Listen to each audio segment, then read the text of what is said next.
Assalamualaikum warahmatullahi wabarakatuh. Halo semuanya. Perkenalkan, nama saya Rima Nova Kurnia Pramono dengan PM 2011021030. Dengan ini saya akan melakukan wawancara mata kuliah Kebijakan Pembangunan kelas B untuk memenuhi ujian tengah semester dari mata kuliah ini dengan dosen pengampu Bapak Arif Dermawan SEMA. Baiklah, saya akan mulai wawancaranya. Let's go. Permisi Bu, selamat siang. Perkenalkan, nama saya Rima Nova Kurnia. Kalau boleh tahu dengan Ibu siapa? Ibu Dwi. Oh, baiklah Ibu, di sini saya ingin wawancara Ibu tentang kebijakan pembangunan yang ada di Bandar Lampung, Ibu.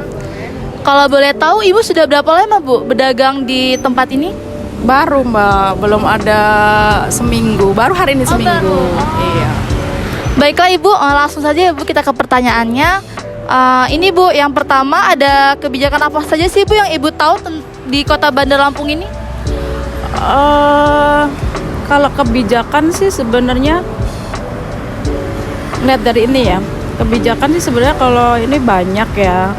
Kayak flyover, perbaikan jalan. Tapi kalau untuk penertiban pedagang itu yang sekarang lagi di ini kayaknya kurang rapih ya. Makanya harus lebih ditertibkan lagi gitu loh. Yang di pinggir-pinggir jalan itu kurang oke deh kayaknya, kalau terlalu banyak pedagang-pedagang yang pinggiran-pinggiran itu gitu.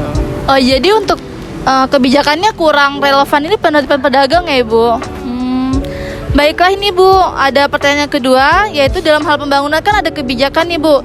Nah, menurut Ibu yang paling relevan dan pengaruh terhadap kinerja penjualan Bapak Ibu ini apa ya? Yang paling relevan kebijakannya begitu Ibu menurut pedagang, menurut Ibu sendiri? Kalau pedagang sih sampai detik ini belum ada ini karena saya masih baru. Tapi kalau melihat dari ibaratnya dari jalan ke jalan sih sepertinya untuk pedagang maju ya. Antusias pembeli juga lumayan gitu kan, makanya tetap ramai gitu loh. Baiklah Ibu, lalu pertanyaan selanjutnya, kebijakan berupa pembangunan flyover ini yang dilakukan oleh wali kota, apakah memberikan dampak yang signifikan dalam mengatasi kemacetan di kota Bandar Lampung Ibu? Bagaimana Ibu? Kalau flyover menurut saya justru ada beberapa tempat yang justru menyebabkan kemacetan ya, bukan solusi. Tapi ada beberapa yang mungkin bagian-bagian tertentu yang bisa melancarkan untuk kemacetan gitu. Mungkin untuk daerah mana gitu kan, daerah mana itu ada yang sebagian, oh ini sebenarnya nggak penting nih flyover, kenapa jadi malah macet gitu. Jadi flyover ini malah bisa menyebabkan kemacetan ya Bu, belum solusi yang terbaik. Oh baiklah. Lalu ada pertanyaan selanjutnya nih Bu, apa berpengaruh jika pedagang dipindah tempatkan pada satu tempat aja gitu, jadi nggak di semua tempat gitu Ibu, jadi kayak seperti di pasar Bambu Kuning gitu, menurut Ibu bagaimana? Aku cocok seperti itu karena untuk apalagi ini khusus untuk daerah Wai Halim ya, yang daerah yang ada duren itu sekarang kan udah ditertibkan. Saya sih setuju, jadi dibikinnya ikon. Kalau di Bandar Lampung ini kan ikonnya memang duren. Saya setuju dibikin satu tempat yang ibaratnya kalau pendatang atau wisatawan datang itu udah satu tempat, dibikin yang bagus, dibikin tempat yang ya seperti taman seperti itu, bukan di pinggir-pinggir gitu.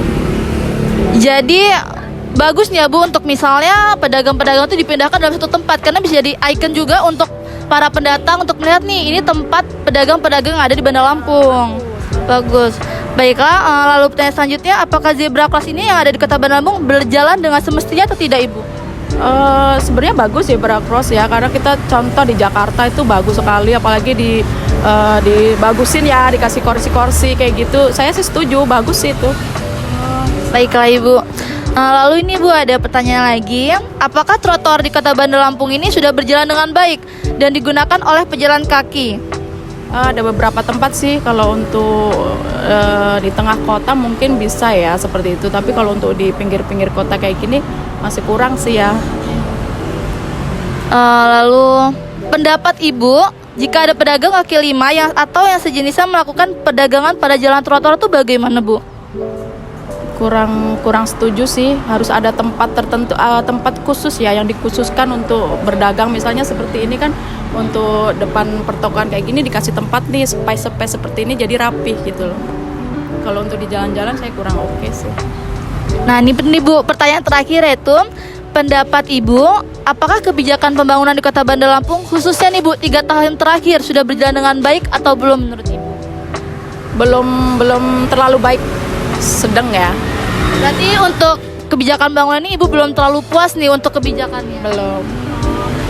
Oke, baiklah Ibu, terima kasih karena telah bersedia untuk diwawancari oleh saya. Untuk Ibu Dwi, menurut Ibu apa nih yang harus dilakukan pemerintah Kota Bandar Lampung agar kota ini tuh bisa jadi lebih baik gitu?